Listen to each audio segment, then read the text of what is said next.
Hey guys, welcome back to Advanced Bass Fishing, and appreciate you guys swinging by the channel for the episode today. Got a good video for y'all today, guys. We're going to be talking about jig trailers. Jig trailers are so critical to the success you have in jig fishing that most people don't even realize how important it is. The type of trailer you're using, the length of it, the color, all that type of stuff, all factors into catching bass on a jig. So I want to give you guys my opinion on the styles of trailers. Now, we're not really going to talk about colors and stuff in today's video, but specific styles, because the styles of a jig trailer, it totally alters the fall of the bait, the look of the bait, the profile of it. So we're going to dig into that in today's episode here. And guys, I am sweating like a pig in the tackle room today. It's 110 heat index out there. Got the doors open on the tackle room here, and it is freaking hot right now.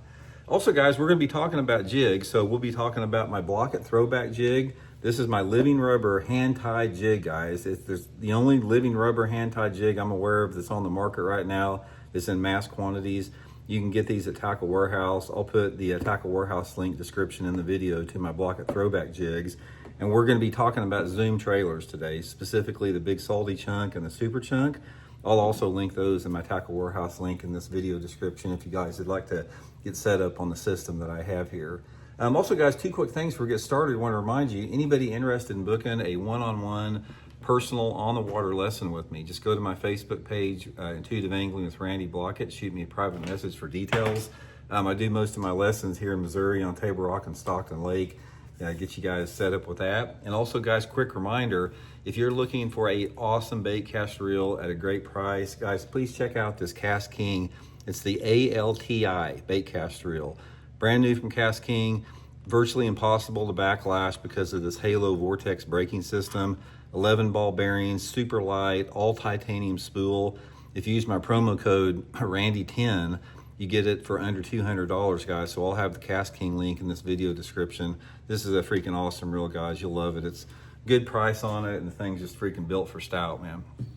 Okay, we do a lot of jig videos on this channel. My two favorite ways to catch bass, if you watch the channel a lot, you know they're jigs and jerk baits. I love fishing jigs and jerk baits, so we do a lot of tips on that. And I want to dig in today on profile and type of trailers more than anything else, because I see a lot of people making mistakes with jig trailers, using the wrong style of trailer at wrong times. So I want to give you guys my opinion on the trailers that I use most of the time for my jig fishing. It's my own experience. Somebody has fished jigs since the early or late 1970s, so I'm going to go into that. So first of all, one of probably the most common jig trailer that people use today are these curly-tailed craw type trailers. Now, this is a speed craw. A lot of people use a rage craw. They put it on their jig. Let's just rig one up here. And like, the reason I know this, guys, is like all the co-anglers that I draw out in tournaments, or when I do the on-the-water lessons, or people that I fish with for fun.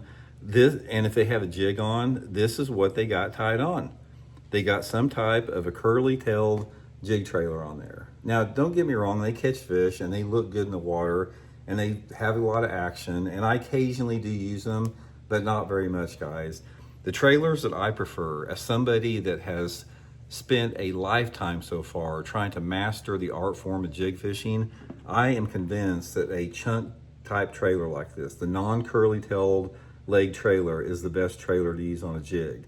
Now, I use two different type of trailers, guys. I use the Zoom Super Chunk. I also use the Super Chunk Junior, which is a smaller version of this. Looks just like a bit smaller, like on Finesse jigs. And then this is the Zoom Big Salty Chunk. It's like the old pork frog here. And I still do use pork frogs occasionally. But 90% of my jig fishing, and I do a lot of jig fishing, is with these two trailers right here.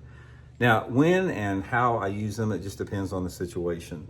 Probably I use the Super Chunk more than the Big Salty Chunk overall, as far as, throughout the course of the year.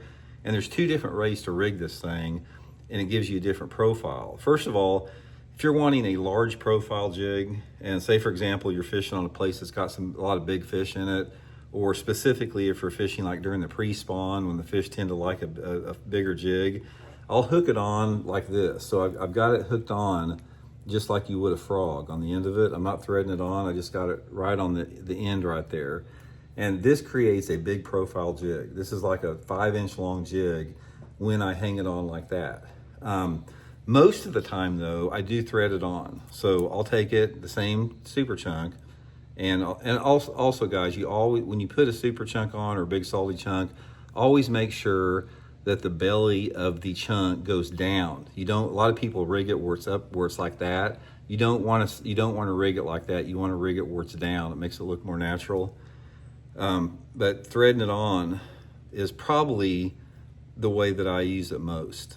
It just gives it more of a compact, it's still a large bait, don't get me wrong, but it gives it a little bit more of a compact profile like that.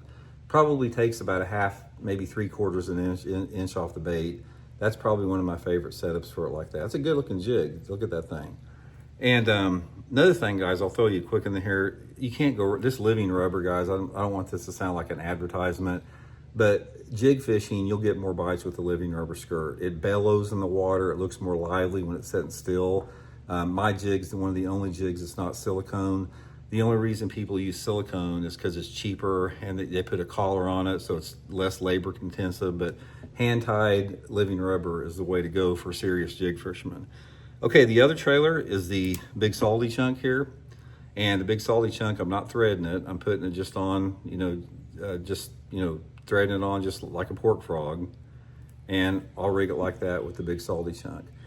Now, as far as determining in my own situation, when I use the super chunk or the big salty chunk, I don't really have a good explanation for that. It's just, a lot of it is just experimentation and what the bass want or prefer at any particular time.